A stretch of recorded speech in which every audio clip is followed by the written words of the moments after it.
Hello साथियों, welcome back to my YouTube channel. तो कैसे हो आप लोग दोस्तों। आज की क्लास है जीके और जीएस की, जिसमें हम करेंगे जीएस के 20 क्वेश्चन की प्रैक्टिस। तो आप सभी लोग इस वीडियो को एंड तक देखिएगा और वीडियो पसंद आती है तो लाइक शेयर कर दीजिएगा। साथ में चैनल पर नए हो तो चैनल को सब्सक्राइब भी कर लीजिएगा और लास्ट में अपना स्कोर बताइएगा कि क्या स्कोर आपका बनता है, कितनी तैयारी आपकी है, इससे आपको ये पता चलेगा। तो चलिए स्टार्ट करते हैं आज की ये क्लास। देखेंगे आज का हमारा पहला क्वेश्चन है, सूर्य तप के वितरण पर वायुमंडल की किन क्रियाओं का प्रभाव रहता है। ऑप्शन है परावर्तन, प्रकीर्णन, अवशोषण या फिर उपरोक्त सभी। तो आंसर क्या होगा, आंसर बताइएगा। देखिए, सूर्य तप के वितरण पर वायुमंडल के परावर्तन या रिफ्लेक्शन, प्रकीर्णन यानी कि स्कैटरिंग और अवशोषण यानी कि एब्जॉर्प्शन, इन सभी क्रियाओं का बड़ा प्रभाव रहता है। तो ऑप्शन डी हमारा आंसर हो जाएगा। ये सारे ऑप्शन हमारे बिल्कुल करेक्ट हैं, इसलिए ऑप्शन डी में दिया गया है उपरोक्त सभी, इसलिए ऑप्शन डी बिल्कुल करेक्ट होगा। अगला क्वेश्चन है, कटिबंधों का सीमांकन किसके आधार पर किया जाता है। अक्षांश के आधार पर, देशांतर के आधार पर या इन दोनों के आधार पर या फिर इनमें से कोई भी नहीं। कटिबंधों का सीमांकन किया जाता है अक्षांशों के आधार पर, ना कि देशांतर के आधार पर। तो हमारा आंसर क्या हो जाएगा, ऑप्शन नंबर ए हो जाएगा। अक्षांश बोले तो लैटिट्यूड। तो ये हमारा ऑप्शन ए आंसर होगा। अगला क्वेश्चन देखिएगा, कटिबंधों को कितने भागों में विभाजित किया जाता है। ऑप्शन ए है 5, ऑप्शन बी है 3, ऑप्शन सी है 4, ऑप्शन डी है 6। तो ये बताइएगा, कटिबंधों को हम कितने भागों में विभाजित कर सकते हैं। ऑप्शन हमारा बी बिल्कुल करेक्ट आंसर होगा। 3 भागों में इसे विभाजित किया जाता है। और कौन कौन से भाग हैं ये आप कमेंट बॉक्स में बता दीजिएगा अगर आपको इसका करेक्ट आंसर पता है तो चलते हैं अगले प्रश्न पर। देखिएगा, भूमध्य रेखा ग्लोब को कितने समान भागों में विभाजित करती है। ऑप्शन ए है 2, ऑप्शन बी है 3, ऑप्शन सी है 4, ऑप्शन डी है 5। भूमध्य रेखा या विषुवत रेखा जो है ये ग्लोब को या पृथ्वी को कितने समान भागों में विभाजित करती, तो सभी को पता होगा ये 2 भागों में विभाजित करती है। कौन कौन से, उत्तरी गोलार्ध और दक्षिणी गोलार्ध में, इन 2 भागों में समान भाग को ग्लोब को ये विभाजित करती है। तो आंसर ऑप्शन नंबर ए हो जाएगा। अगला क्वेश्चन देखिएगा, उष्ण कटिबंध किसे कहा जाता है। विषुवत रेखा से कर्क रेखा तक के भाग को या विषुवत रेखा से मकर रेखा तक के भाग को, कर्क रेखा से मकर रेखा तक के भाग या उपरोक्त में से कोई नहीं।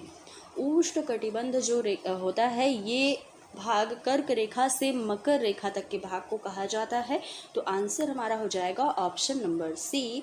भूमध्य या विषुवत रेखा के दोनों ओर 23.5 डिग्री अक्षांश यानी कि कर्क रेखा और मकर रेखा के बीच का भाग उष्ण कटिबंध कहा जाता है। तो ये आपको ध्यान रखना है, ऑप्शन सी हमारा आंसर हो जाएगा।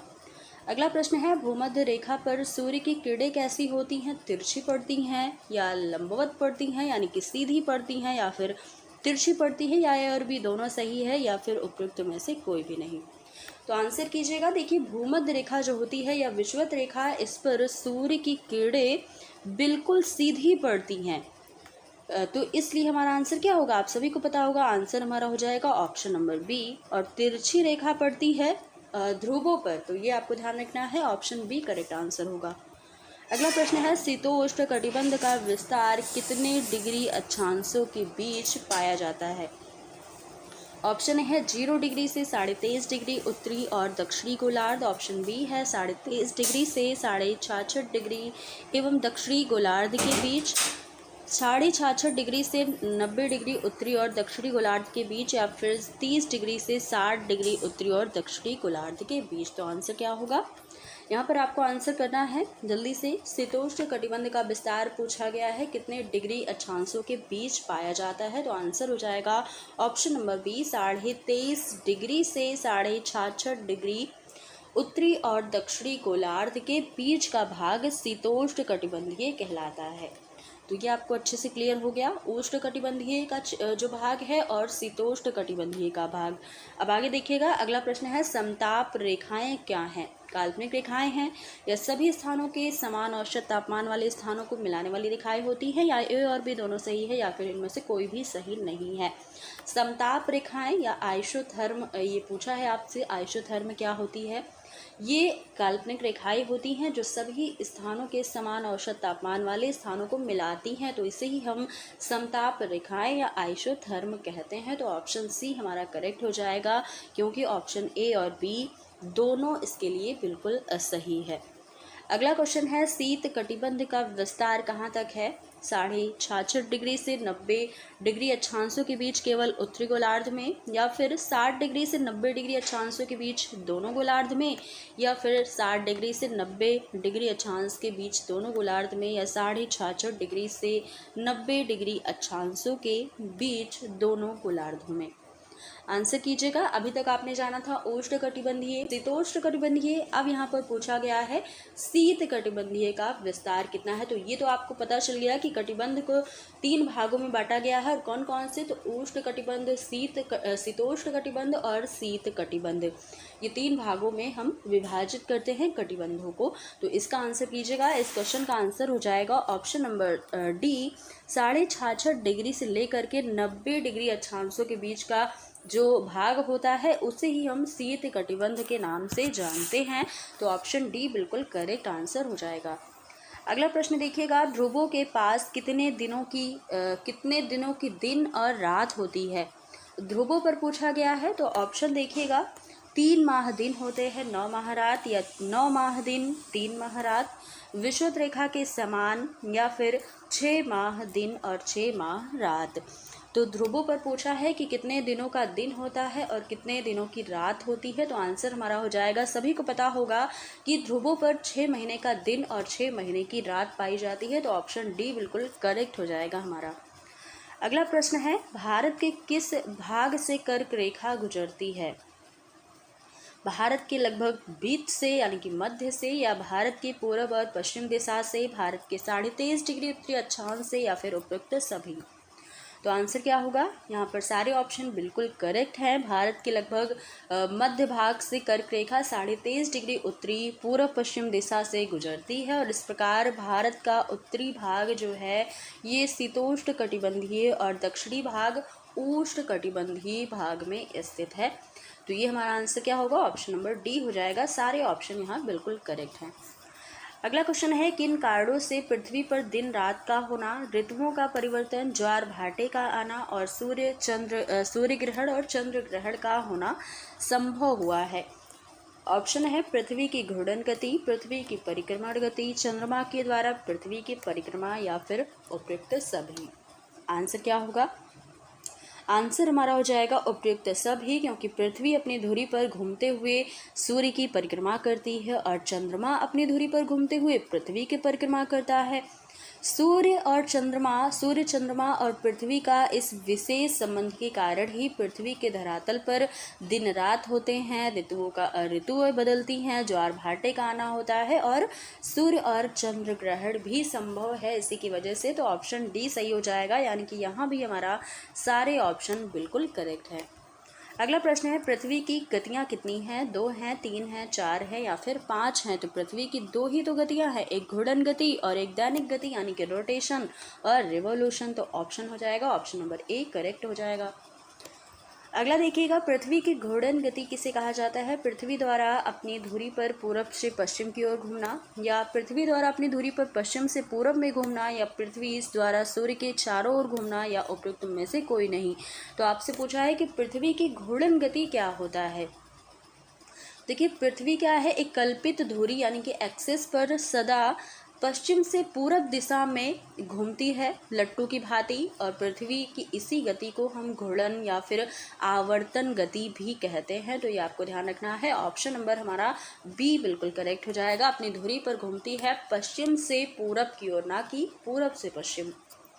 तो इसका आंसर ऑप्शन नंबर बी होगा। अगला प्रश्न है, पृथ्वी का अक्ष अपने कक्ष तल के साथ कितने डिग्री का कोण बनाता है? इसका आंसर कीजिएगा। ऑप्शन दिया गया है 23.5 डिग्री, 33.5 डिग्री, या फिर 66.5 डिग्री, या 45 डिग्री। तो पृथ्वी का अक्ष अपने कक्ष तल के साथ 66.5 डिग्री का कोण बनाता है। ऑप्शन नंबर सी बिल्कुल करेक्ट है यहाँ पे। अगला प्रश्न है, दैनिक गति किसे कहा जाता है? अभी पहले आपसे पूछा था घूर्णन गति क्या है, अब पूछ रहा है कि दैनिक गति किसे कहते हैं। पृथ्वी के द्वारा अपनी धुरी पर लगाया जाने वाला एक चक्कर, या पृथ्वी द्वारा सूर्य के चारों ओर लगाया जाने वाला एक चक्कर, या ए और बी दोनों, या इनमें से कोई भी नहीं।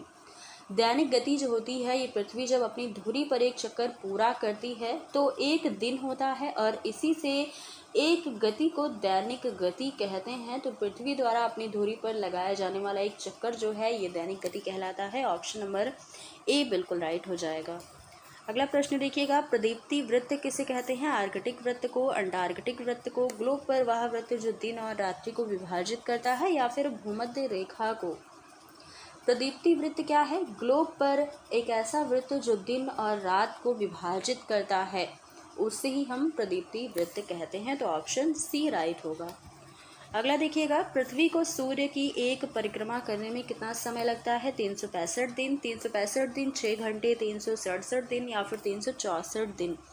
सभी जानते हैं कि पृथ्वी को सूर्य की एक परिक्रमा करने में 365 दिन 6 घंटे लगते हैं। तो ऑप्शन बी बिल्कुल करेक्ट हो जाएगा। काफ़ी इजी क्वेश्चन था ये वाला, आप सभी ने इसका आंसर किया होगा। अगला प्रश्न है, लीप वर्ष किसे कहा जाता है? वह वर्ष जिसमें फरवरी माह में 29 दिन हो, या फिर वह वर्ष जिसमें 366 दिन हो, या फिर दोनों करेक्ट है, या इनमें से कोई भी करेक्ट नहीं है। तो लीप वर्ष क्या है? एक ऐसा वर्ष जिसमें फरवरी माह में 29 दिन हो और एक ऐसा वर्ष उसमें 366 दिन हो। तो यही हमारा क्या कहलाता है? लीप वर्ष कहलाता है। प्रत्येक चौथे वर्ष में ऐसा होता है कि फरवरी माह में 28 दिन के बदले 29 दिन होता है, और ऐसा वर्ष जिसमें 366 दिन होते हैं उसे ही हम लीप ईयर या लीप वर्ष कहते हैं। तो ऑप्शन सी करेक्ट हो जाएगा। ऑप्शन ए और बी दोनों ऑप्शन यहाँ पर करेक्ट है। अगला देखिएगा, किन कारणों से ऋतुओं में परिवर्तन होता है? और ये आज का हमारा लास्ट क्वेश्चन होगा। ऑप्शन ए है, पृथ्वी की घूर्णन गति के कारण ऐसा होता है, या फिर पृथ्वी की परिक्रमण गति के कारण ऐसा होता है। बताइएगा किन कारण से ऋतुओं में परिवर्तन होता है? तो पृथ्वी की परिक्रमण गति से के कारण ऋतुओं में परिवर्तन होता है। ऑप्शन बी यहाँ पर बिल्कुल करेक्ट है। और दो ही ऑप्शन आपको दिया गया था, तो इसमें आपको बिल्कुल भी कंफ्यूज नहीं होना था। ऑप्शन बी करेक्ट हो जाएगा। देखिए, ऋतुओं में परिवर्तन सूर्य के चारों ओर पृथ्वी की स्थिति में परिवर्तन के कारण होता है, और पृथ्वी के परिक्रमण में 4 मुख्य अवस्थाएं होती हैं। इन चारों ही अवस्थाओं में ऋतु परिवर्तन होता है।